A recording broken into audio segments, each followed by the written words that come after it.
Yohanes 3 ayat 16, beginilah bunyi firman Tuhan. Ya. Karena begitu besar kasih Allah akan dunia ini, maka ia mengaruniakan anaknya yang tunggal, supaya orang yang percaya kepadanya tidak binasa, melainkan beroleh hidup yang kekal. Amin. Baik, terima kasih. Nah, yang orang Islam tahu nggak ayat Quran terkait dengan Isa atau Yesus Kristus? Quran surah 19, suratnya Maryam di ayat ke-31. Siapa yang hafal? 5 juta. Tidak, siapa yang hafal? Qala inni abdullahi ataniyal kitaba wa ja'alani mubarakan ainama wa awsani bis-shalah. Tuhan telah mengutus aku untuk menjadi penyebar risalah yang terbaik dan membawa berkah kepada siapapun yang aku ajarkan. Mirip ya? Harusnya orang Nasrani punya hak untuk kita dakwahi. Dakwahi mereka. Kalau enggak, ya enggak usah ente membuat kesan bahwasanya mereka juga di atas kebenaran. Oleh kenapa para ulama mengharamkan mengucapkan selamat Natal kepada orang-orang Nasrani? Di antara sebabnya disebut oleh para ulama mazhab. Di antara sebabnya mereka semakin yakin dengan kebenaran mereka karena Anda ikut menyelamatkan. Itu di antara mudaratnya. Harusnya Anda menjelaskan, ente agama salah. Benar, di antara kita banyak kesamaan tapi ada perbedaan. Perbedaan tersebut perbedaan yang sangat prinsip, sangat mendasar, yaitu kita bertauhid, Anda berbuat syirik. Kalau enggak ente enggak berani sampaikan, enggak usah ceramah macam-macam. Akibatnya membuat mereka semakin yakin dengan agama mereka, dan itu salah. Walaupun di kitab Alhamdulillah wassalatu wassalamu ala rasulillah amma ba'd. Segala puji hanya milik Allah subhanahu wa ta'ala, Rabb semesta alam. Salawat dan salam mudah-mudahan tercurah bagi junjungan kita Nabi Allah Nabi Muhammad sallallahu alaihi wasallam. Ketika Ustadz Adi Hidayat mengisi kuliah di Universitas Muhammadiyah Riau, maka di sana beliau ketika mengundang ke depan, yaitu dari agama non-Islam, Katolik, Hindu, dan Buddha, maka seorang perempuan mengatakan, yaitu Yohanes 3 ayat 16 yang berbunyi, karena begitu besar kasih Allah akan dunia ini sehingga ia telah mengaruniakan anaknya yang tunggal, supaya setiap orang yang percaya kepadanya tidak binasa melainkan beroleh hidup yang kekal.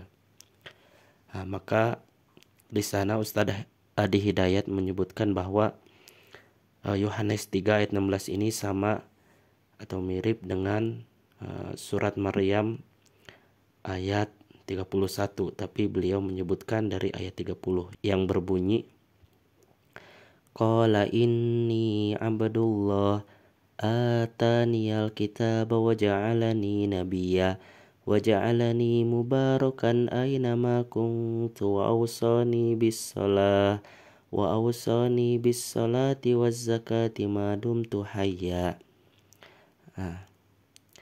Beliau menyamakan antara Yohanes 3 ayat 16 dengan surat Maryam. Nggak begitu jelas apa maksudnya. Yang dikhawatirkan begitu orang awam yang mendengar bahwasanya Injil Yohanes itu sama dengan Al-Quran, itu yang dikhawatirkan. Dan seharusnya di Yohanes 3 ayat 16 ini, di sana kan dikatakan bahwasanya Allah mengaruniakan anaknya yang tunggal. Padahal di ayat atau di surat Maryam ayat 30 sampai 31 bahwasanya Nabi Isa alaihissalam adalah nabi, bukan anak Allah. Terus beliau juga, Ustadz Adi Hidayat ini menerjemahkan langsung dari ayat 31-nya.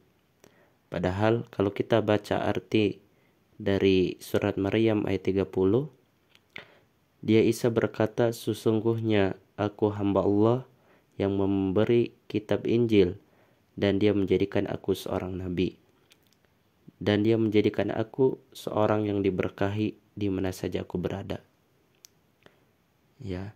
Tapi wallahu alam, apa maksudnya takutnya, yang dikhawatirkan ketika yang mendengar adalah orang awam, maka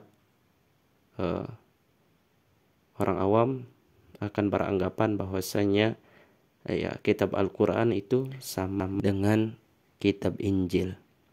Padahal Allah Subhanahu wa taala tidak beranak, sebagaimana Allah Subhanahu wa taala berfirman dalam Quran surat Al-Ikhlas, Qul huwallahu ahad, katakanlah Allah itu esa, Allahus samad, Allah tempat bergantung, lam yalid wa lam yulad, Allah tidak beranak dan tidak diperanakan. Mungkin saja ya beliau sebagai seorang alim ya yang hafal Al-Quran mungkin tergelincir ketika menjelaskan ayat ini. Mudah-mudahan kedepannya tidak salah lagi, dan dikhawatirkan dengan ayat ini menjadikan toleransi yang kebablasan, bukan toleransi yang diidam-idamkan. Dengan adanya fenomena ini, mudah-mudahan beliau ya kita semua bermuhasabah.